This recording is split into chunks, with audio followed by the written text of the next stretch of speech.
A very busy year for you and a very successful year for you. So what's the feeling like coming in, fourth fight of the year, looking to keep the streak going? It feels great. Super excited. Just ready to make weight, eat pancakes, and then fight. Yeah. Yep. On paper, this might be your toughest matchup so far. If you just look at it, I mean, what do you think about your opponent? And is this your toughest fight to date, do you believe? It could be. I actually don't know too much about him. I haven't seen his last two fights. I know he's got two subs. And the only fight that I was able to watch was his first fight, which was in 2019. So, 3-0. His first fight was in 2019. He had 3 fights in 4 years. This is my 4th fight this year, so I'm definitely more active. This is his first time on the big show, so welcome to my world. And I'm excited. I wrestle and grapple with the best dudes in the world, so I'm not even worried about that. I'm not worried about anything. I'm just ready to fight. You kind of touched on it, the big show, right? Welcome to my Yep. world. I'm Yep. just curious, does this even do anything for you anymore? I mean, multiple trips to Madison Square Garden, the finals again. It's just like, whatever. Yeah. Fight week. It's getting more normal, and I say it all the time, it's about getting the experience. I'm getting all the experience right now, and to be able to get this kind of experience as an amateur is freaking priceless. Words can't even convey how grateful I am to be in the position that I'm in right now and have the opportunities that I have. It's only going to help me in my pro career. So, yeah, my my first fight with the PFL was last championship card, and the fight before that I fought in a warehouse on a barn. So to go from that to Madison Square Garden, it's a huge jump. So, and he's making that jump this fight. So, and I'm used to it already. So, it's just getting normal, more and more normal. Nice. Last thing for me, I know you've always said, look, I'm not rushing my pro debut, we'll wait. I'm just curious, the acquisition of Bellator, does that change anything, right? Because now you might not have to see, like, well, if I go pro, I got to go into a season. Maybe it seems like now there's more options. Do you think that impacted maybe your decision at all? Not really. Initially when I go pro, I expect to build some credibility first. I don't want to just jump into the tournament. I think that'd be stupid. I'm going against guys who are veterans pretty much. So, I'm just turning pro, and I'd like to build my credibility first before doing anything major like the tournament. So, I think PFL merging with Bellator is huge. It gives a lot of great opportunities to a lot of fighters. And, sky's the limit for this company. Biaggio, you are almost the most recognizable name on a relatively new program of amateur fights at a time when the PFL is in kind of like the biggest transformational phase of its existence. What does that mean for you to be the face of this up-and-coming program with everything that's up ahead with Bellator? It means the world. This is all God's work. That's how I look at it. The stars are aligning. Things are falling into place right at the right time. Bellator and PFL are merging now. Like he said, it gives more fighters more options and opportunities. And to just be where I'm at right now, I believe everything happens for a reason. I believe that everything is predestined as well. Everything was already written out. So I'm here because I'm supposed to be here. So, I'm just super excited for the future. Where do you see your career going after this? What's the next step for you? Who knows? Maybe I knock the guy out, go pro, and build some pro record. I don't know, But I'm just excited. I think after this fight, after every fight, I sit down with my coach and I talk to my coach and see what he thinks is best.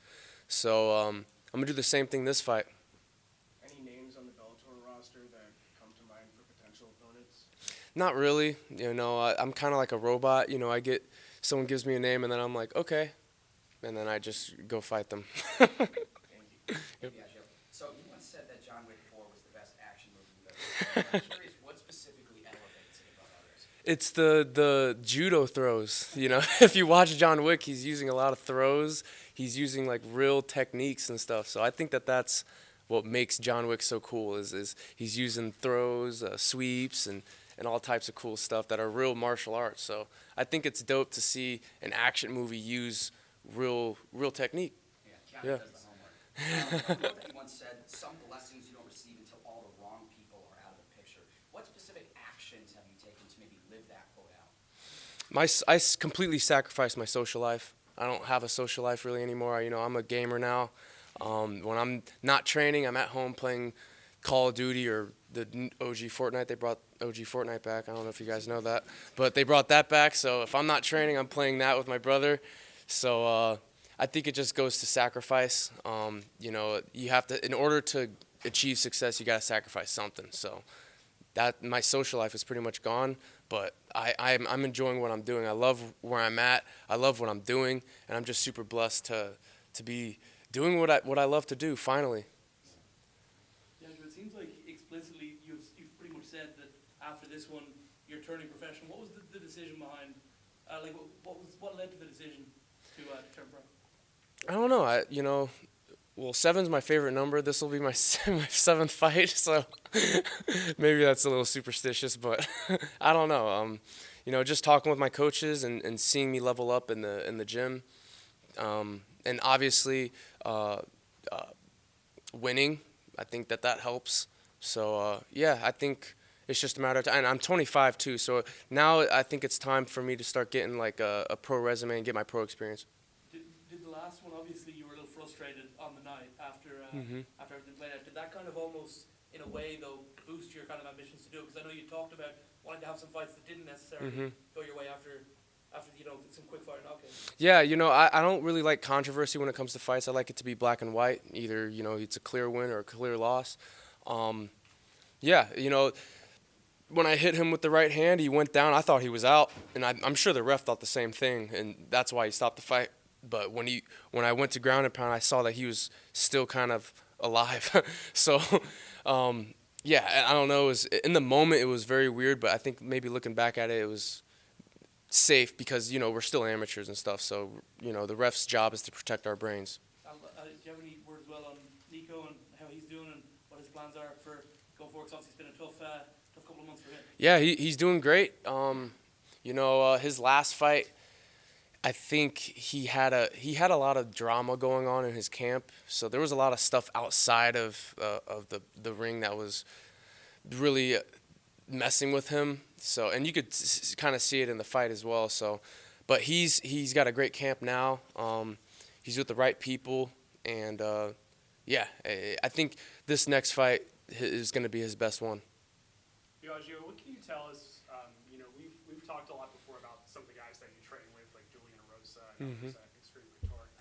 In terms of handling the pressure and being a professional and all that, what are some of the biggest things that you feel like you've learned from your teammates? Oh, I learned so much. Julian's one of those guys that told me, that the experience that I'm getting is like 10 years worth of experience. Julian was telling me how he used to fight in like bars and stuff, and it took him a long time to get on this kind of stage where he's at. So, early in my career, I'm at that stage. So to just be able to get this kind of experience, it's insane. I'm super grateful. It's, sky's the limit. Biaggio, how do you balance legacy with carving out your own unique niche in combat sports? I like to fight. It's weird. I never decided to fight because of my grandfather. I fought because I was just depressed and lost, and I didn't know what to do with my life. Living in Las Vegas, you got clubs, you got all types of stuff and bad decisions. So when I was done with football, I went out. I made a lot of stupid decisions. I was, being an idiot. So I needed some kind of direction in life, and a lot of people go through that. They don't know what to do when they're done doing something, and it's kind of like a what now situation. I was doing the same thing. I thought, oh, no football, I could do whatever I want. So I went out and made stupid decisions and was lost. So MMA, that brought me to MMA. It wasn't my grandfather or legacy or anything, but being related to who I'm related to, it's, if I'm 30-0 double champion or something like that, they're still going to talk about my grandfather. So, because that's just who I'm related to. So, I don't really care. I just like to fight, and I think me just wanting to fight is going to be able to have me create my own legacy. Thank you. That's good. All right. Cool. Thank you. Cool. Thanks, Biaggio. One more? Can I go? Yeah. Go one ahead. more. Yeah, Biaggio, I know you train at Extreme Couture with a bunch of killers. Has there been any change in aura since Sean Strickland became champion and pulled off one of the biggest upsets of the year? Not really. Sean hasn't changed at all. He hasn't changed at all, but he's such a good guy. He's such a good teammate. He pushes everybody. He helps me out a lot. He has great words of advice. Quick story. There was one day where I had just a bad sparring day and I got my ass whooped, And Sean came up to me. He's like, "You got your lunch money taken. You know, you got your ass whooped." I'm like, "Thank you, Sean." Like, just pour it on me. And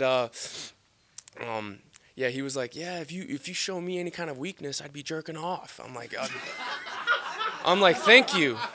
I'm glad I turned you on." But after he was like, "No, you're great." He's like, "You're working with the best guys," and yada yada. So the following week, I did the same round with the same dude, and Sean was cornering me because we were sparring in the cage, and I beat the dude up, and Sean came up to me. He's like, "You made your father proud." So I was like, "Thank you, Dad." So yeah, funny Sean Strickland story. Yeah, of course. Thank you guys so much. Thank you.